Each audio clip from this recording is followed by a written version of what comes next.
Redison TV nga bulijjo weebale kubanga okyatugoberera yonna gy'osinzira okubanga gy'otulabira kyokula kya mutawaana nnyo weebale kubanga ate osiibye naffe mbakulisaayo mwena abatambudde naffe mu programu zaffe zonna zetukoze olunaku olwaleero ekigenda mu maaso mukimanyi bulungi nnyo mu ggwanga Uganda mwena mumanyi ensasagge eriwo mumanyi ebigenda mu maaso by'ebigambo by'omukulu Honorable Mathias Mpuuga eyasuddewo eyataddewo embeera mu ggwanga Uganda yatuuse n'okugamba nti ye tagenda kubeera ng'alekulira yadde eddakiika n'emu era yanyoomodde mu bigambo njogere nnyangu yanyomodde ekiragiro ky'ekibiina ate nga yakwata Bayibuli n'akwata ne constitution n'alayira ekiragiro ekyo. Kakati waliwo video gye nkuleetedde nina ebirowoozo bye nkuleetedde bye njagala owulire wabula nga sinaba kubanga mbikuwa njagala okuzzaayo emabega atawulidde bino obitegeere bulungi nnyo kubanga mpuliddeko bangi nga bagezaako okubanga bayina engeri gye baagala okkivugamu naye naffe weetuli okubeera nga tukibannyonnyola mubeere nga mukitegeera bulungi nnyo.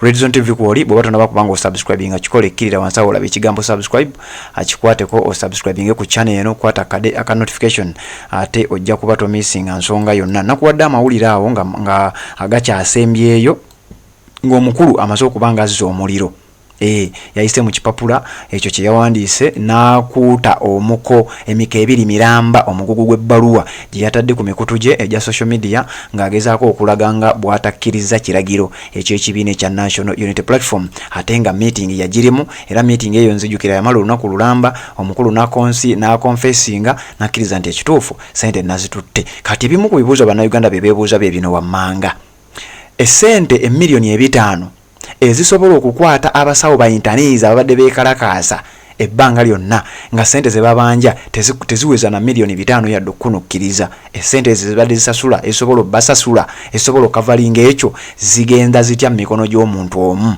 Ekyo ekimu ku bibuuzo ebirala era bye beebuuza bwe tubanga ddala gavumenti gy'olwanyisa ebimu ku byogivumirira bwe buli bw'enguzi obulyake n'obukenuzi ekifaananyi ki kyogenda otteeka mu public nga gwe oyagala okujjawo abasajja olw'ensonga nti beegabira ssente z'omuwi w'omusolo ate nga gwoze ate naawe n'okola ekintu kyekimu nga tonnaba na kugenda mu buyinza. Ekyo kyakubiri.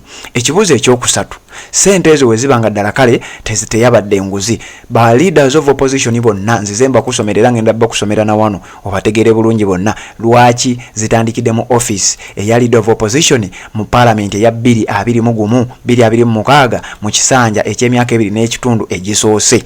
Ba leaders of opposition babaddewo tewali leader of opposition yenna yali abaze teeka lino ba yali ataddewo kintu kino kubeera nga ssente zimutandikirako meeting abagitulamu nabakubuulira era nga kikulaga bulungi nnyo ssente zino ani yaleeta ekirowoozo era lwaki baakireeta. Nakuwadde ebirowoozo ebirala ebyange ku nsonga eno ku makya g'olunaku olwaleero era bw'obanga obadde otugoberera nkakasa nga byonna wabiwulidde bulungi nnyo. Njagala osooka owulirize Robert Kyagulanyi Ssentamu annyonnyodde bulungi nnyo ensonga eno era nga sinaba kubanga nkusomera ba leaders of opposition sooka owulirize eddoboozi lino then nzija ate mbeere nga nkuwa lisiti eyo.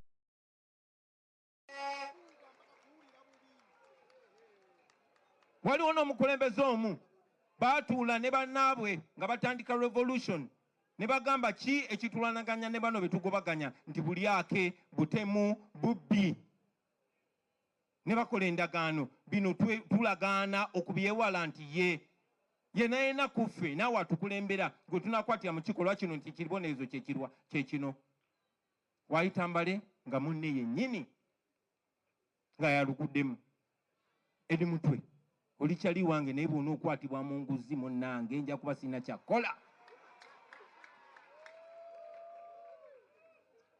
Mwena abakulembeze mubadde wano nkakasa mwena muli attentive mugamba pulezidenti agenda byogerako ye nja byogerako gweoyinza obikola n'otobyogerako.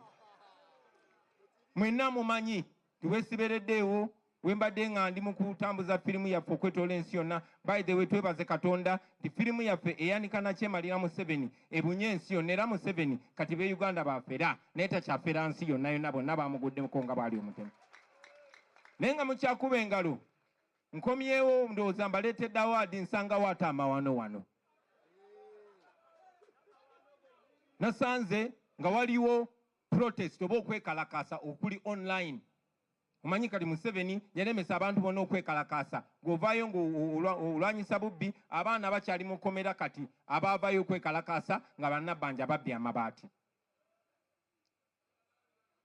So nasanzeyo okwekalakaasa online nga bagiyita Uganda Parliament Exhibition okusomasomako nga bagamba obuli bw'enguzi buli mu parliament tekyewunyisa. Anita Amongo tumumanyi ne banne beegabira zino. Anita Amongo akozesa 10,000 olunaku, waliwo ebiseera bye yeegabira million 2 olunaku.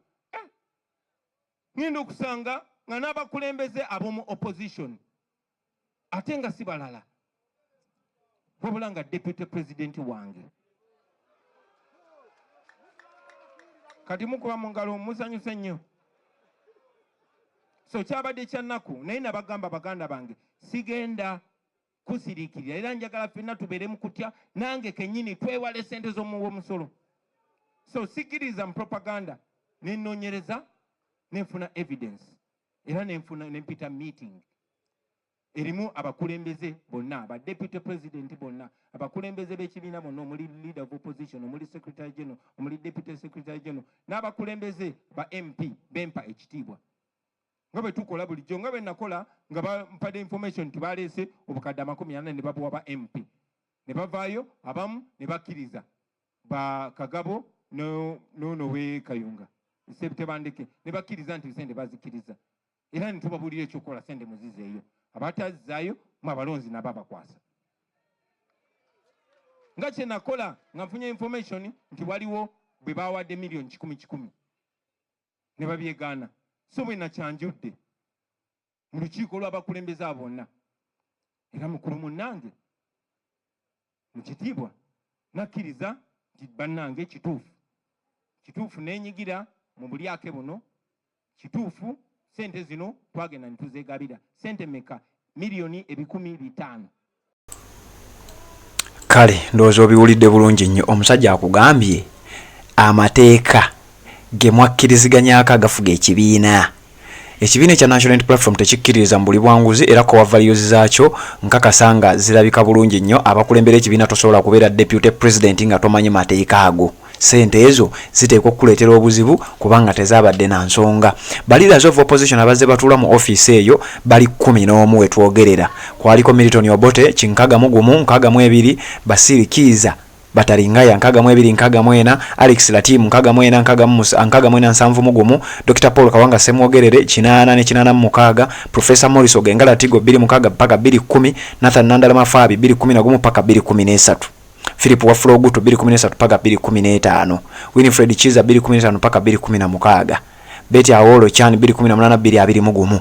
Bano bonna omwenda tekuli teeka lino tekuli sente zino office yonna yaziyisa era tewali office yaleeta kiteeso wabula mu 220 Mugumu 223 mu kisanja kya leader of opposition avuddeko Mathias Mpuuga sente zino mwezijjidde zibadde zaaki. Bannayuganda batuufu okubuuza ebibuuzo era nga bakyabibuuza.